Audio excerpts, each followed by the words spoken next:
journal vous est offert par le FPI, Fonds des promotions de l'industrie, votre partenaire privilégié pour la réussite de vos projets.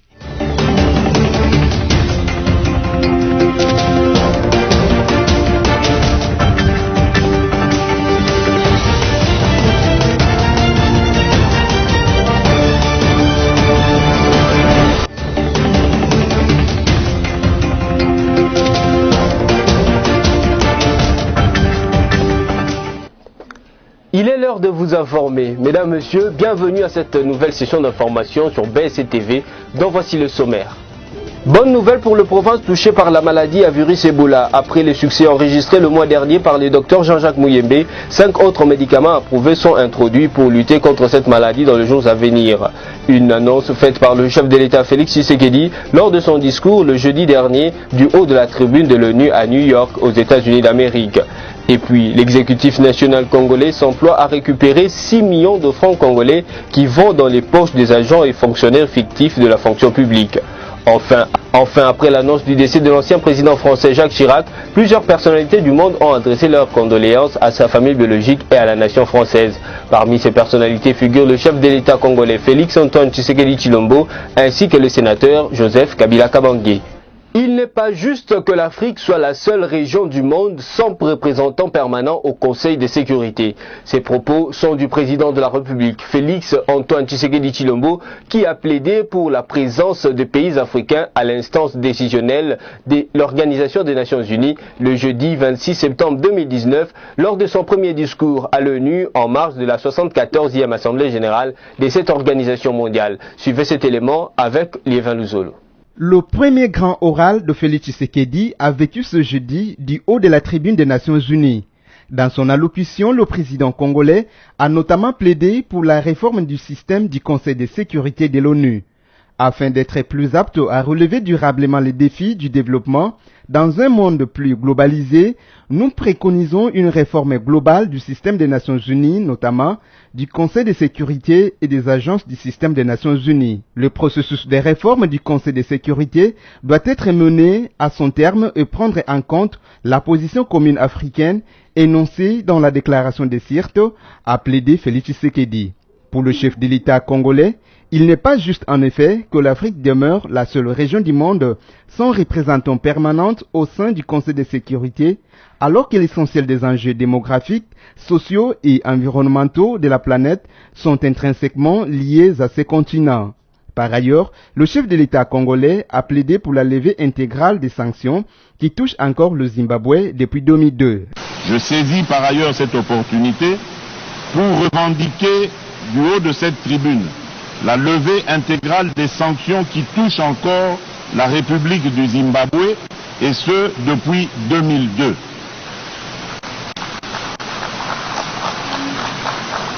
Ces sanctions ne se justifient plus dès lors que le pays a ouvert un nouveau chapitre de son histoire et s'est montré ouvert à coopérer avec le monde.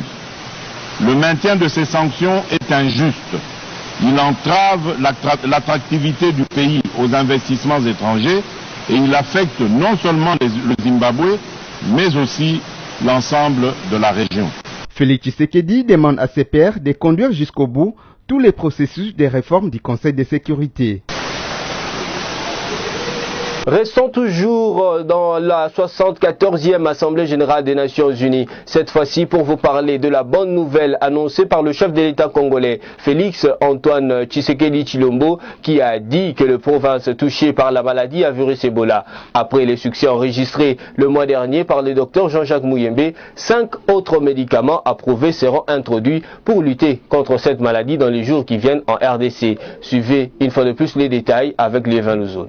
Félix Antoine Tshilombo Tshisekedi, président de la République démocratique du Congo, s'est exprimé ce jeudi 26 septembre au cours de la 7e plénière du débat général de la 74e session de l'Assemblée générale de l'ONU à New York. Il a notamment évoqué les efforts fournis par les équipes de la riposte contre la maladie à virus Ebola pour mettre fin à l'épidémie qui sévit dans l'est de son pays. Il a à cet effet annoncé l'introduction de 5 médicaments qui aideront à éradiquer cette maladie.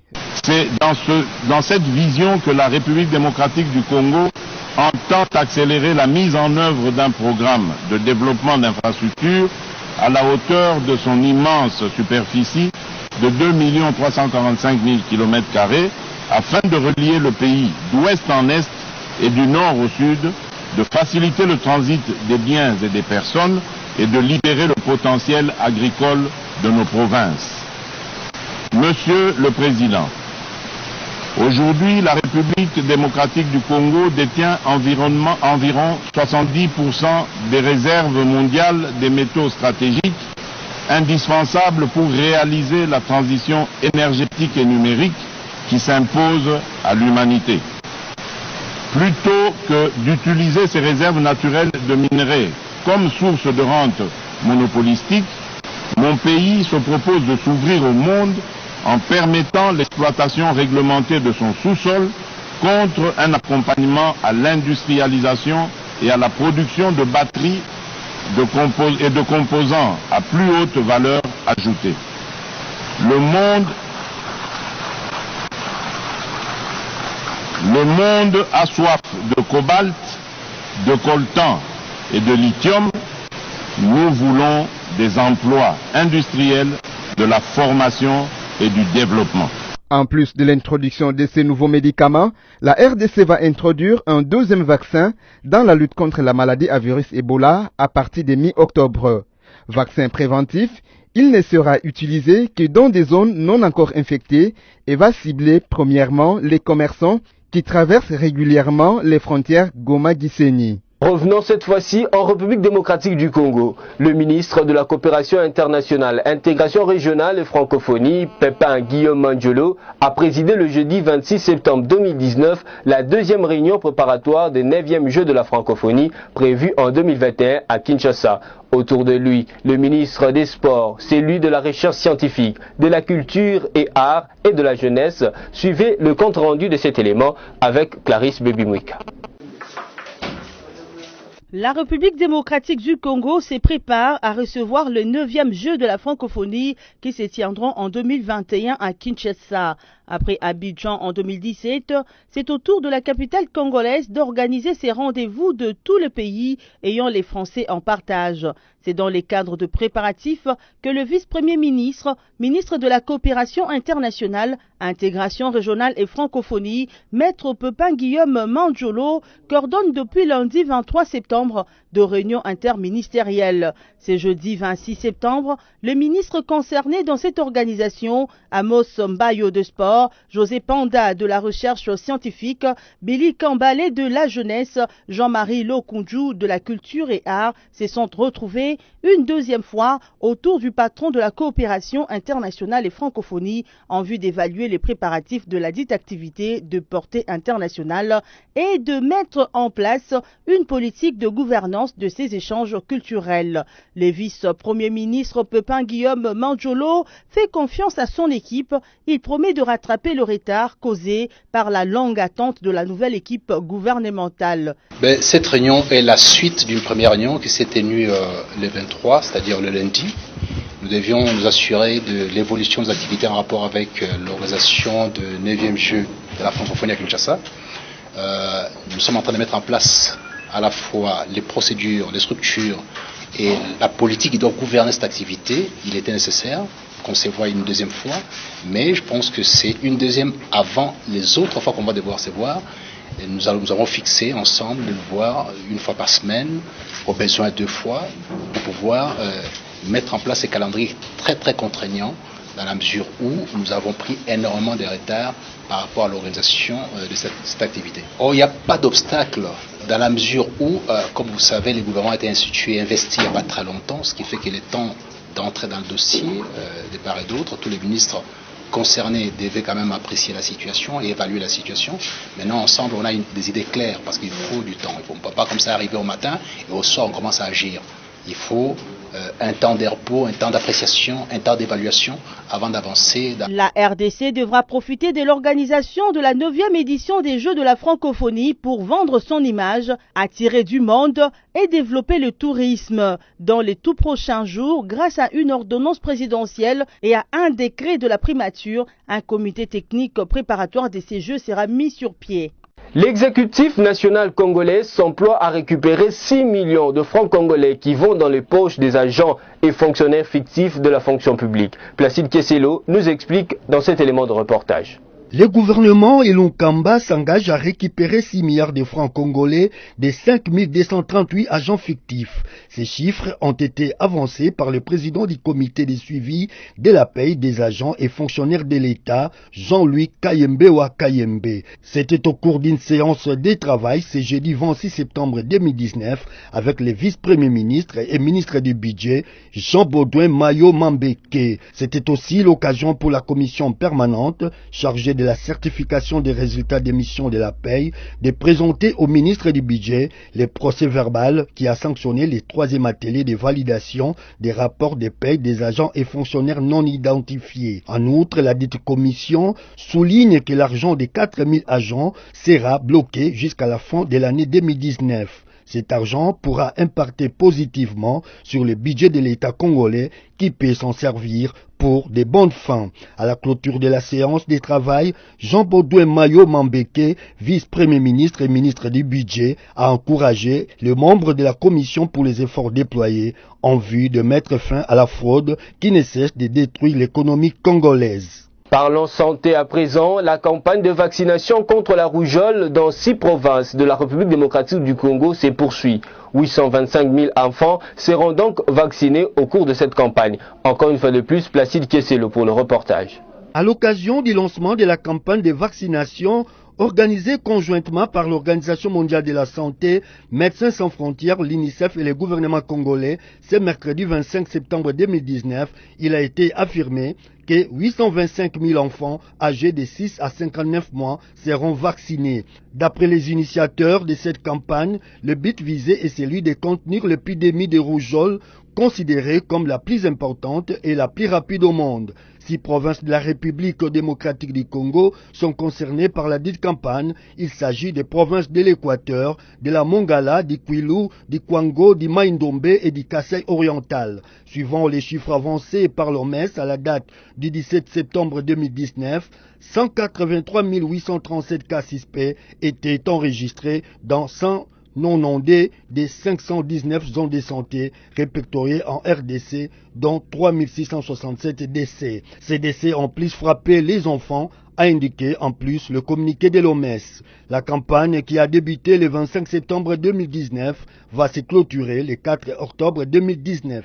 Bouclons ce journal avec cette information. Après l'annonce du décès de l'ancien président français Jacques Chirac, plusieurs personnalités du monde ont adressé leurs condoléances à sa famille biologique ainsi qu'à la nation française. Parmi ces personnalités figure le chef de l'État de la République démocratique du Congo, Félix Antoine Tshisekedi Tshilombo, ainsi que le sénateur Joseph Kabila Kabange. Suivez cet élément de reportage de la rédaction de BCTV.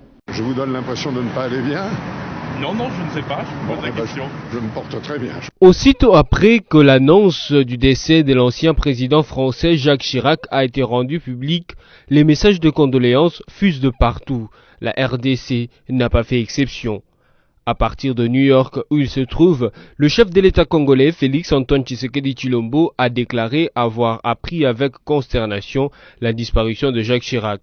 Félix Tshisekedi a présenté ses condoléances à sa famille biologique et au peuple français en général, avant d'ajouter que l'illustre disparu était un vrai ami de la République démocratique du Congo et de l'Afrique. Outre le chef de l'État, l'on a relevé aussi la réaction du chef de l'État honoraire, le sénateur Joseph Kabila Kabange, qui salue la mémoire du défunt avant de déclarer, nous citons, l'un des tout premiers à avoir compris notre vision et à nous faire confiance. Son amitié sincère et dépourvue de complexe nous manquera à jamais. Fin des citations. Notez que Jacques Chirac, 22e président de la République française, est décédé le jeudi 26 septembre 2019 dans sa résidence à Paris à l'âge de 86 ans. Ce journal touche à sa fin, mais pour vous qui nous avez pris en cours de diffusion, je vous convie très chaleureusement à suivre le rappel des principaux titres. Bonne nouvelle pour le province touché par la maladie à virus Ebola. Après les succès enregistrés le mois dernier par le docteur Jean-Jacques Mouyembe, 5 autres médicaments approuvés sont introduits pour lutter contre cette maladie dans les jours à venir. Une annonce faite par le chef de l'État Félix Tshisekedi lors de son discours le jeudi dernier du haut de la tribune de l'ONU à New York aux États-Unis d'Amérique. Et puis, l'exécutif national congolais s'emploie à récupérer 6 millions de francs congolais qui vont dans les poches des agents et fonctionnaires fictifs de la fonction publique. Enfin, après l'annonce du décès de l'ancien président français Jacques Chirac, plusieurs personnalités du monde ont adressé leurs condoléances à sa famille biologique et à la nation française. Parmi ces personnalités figure le chef de l'État congolais Félix-Antoine Tshisekedi Tshilombo, ainsi que le sénateur Joseph Kabila Kabange. Ainsi s'achève cette session d'information. Merci à vous de l'avoir suivi et surtout, restez fidèles au programme des BSC Télévision et bon week-end à tous.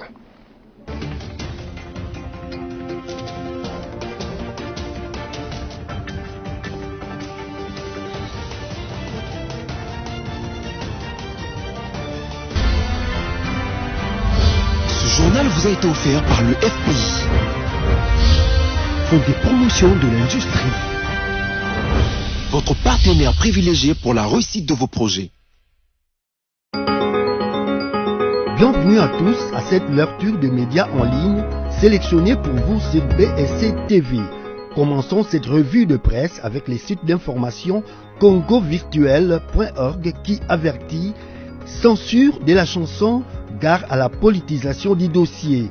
Une nouvelle polémique enflamme les espaces médiatiques sur la censure des chansons et des spectacles en République démocratique du Congo. Une polémique de plus qui, une fois de plus, part d'un même artiste, Antoine Agbepa Mumba dit Kofi Olomide, qui vient d'être interpellé par le parquet au sujet des 8 de ses chansons qui ont été interdites de diffusion par la Commission nationale de censure des chansons et des spectacles. Les motifs de cette interdiction qui frappe même certaines chansons en diffusion depuis plus de 2 ans n'est pas connu du public. On parle du refus de l'auteur de soumettre ses chansons au contrôle préalable, tandis que d'autres sources proches de Kofi, qui les dit lui-même, d'ailleurs, font état d'une somme de $2500 qui lui aurait été exigée, mais qu'il aurait refusé de verser pour obtenir des autorisations nécessaires. À ce jour, l'affaire prend une nouvelle tournure depuis l'interpellation musclée de Kofi Olomide qui ensuite a décidé de porter plainte contre ceux qui l'ont arrêté à son domicile. Furieux, Kofi Olomide quadrille les médias pour dire son fait et réclamer la suppression pure et simple de cette commission qui dit avoir été instaurée en son temps par Mobutu pour museler ses opposants. Les tons montent à ce point que l'on craint des dérapages qui sont en train de mener l'affaire sur les terrains glissants de la politique. Sans entrer dans les fonds de l'affaire, d'autant plus qu'à ce stade, Kofi et son avocat sont les seuls à s'exprimer. Il semble-t-il de rappeler le rôle de la commission de censure. Sans entrer dans les fonds de l'affaire, d'autant plus qu'à ce stade, Kofi et son avocat sont les seuls à s'exprimer. Il semble utile de rappeler le rôle de la commission de censure dans le contexte de sa création et dans son rôle socio-culturel. Ceci devrait servir de base de compréhension du rôle de cette commission pour apprécier la production phonographique à sa juste valeur au-delà des influences intimidatrices, voire manipulatrices de leurs auteurs. Poursuivons cette lecture des journaux avec Forum des As qui souligne, en marge du premier conseil des ministres provinciaux tenu dans une commune, Jontining Gobila, l'insalubrité et la nuisance sonore sont des problèmes majeurs à Kinshasa.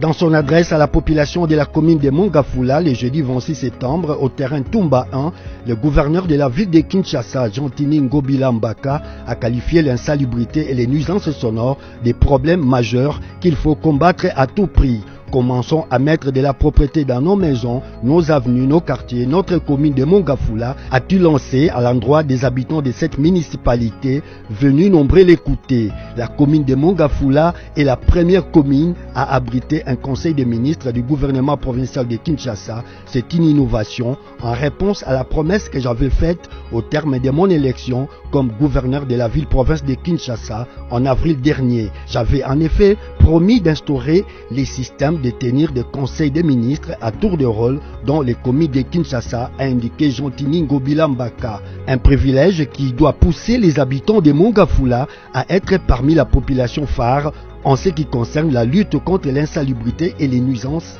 sonores qui sont des problèmes majeurs, a-t-il souligné. Nous allons clôturer cette lecture des journaux avec actualité.cd qui, dans ses colonnes, précise l'Assemblée nationale définit les matières qui seront débattues au cours de la session de septembre. Les députés nationaux ont défini ce jeudi 26 septembre les matières à débattre au cours de la session budgétaire en cours. Parmi les nouvelles matières qui seront traitées figurent les projets de loi des finances. Ce projet de calendrier sera débattu en plénière avant son adoption.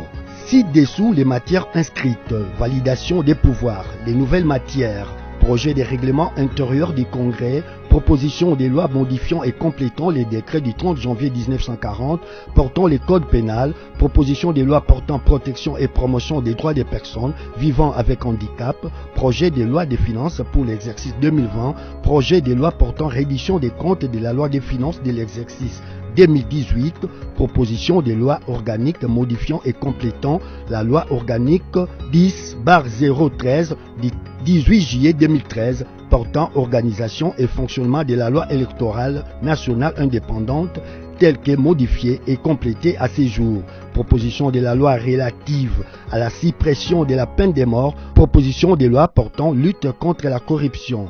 Contrôle parlementaire, les rapports de la Commission électorale nationale indépendante à l'issue du processus électoral.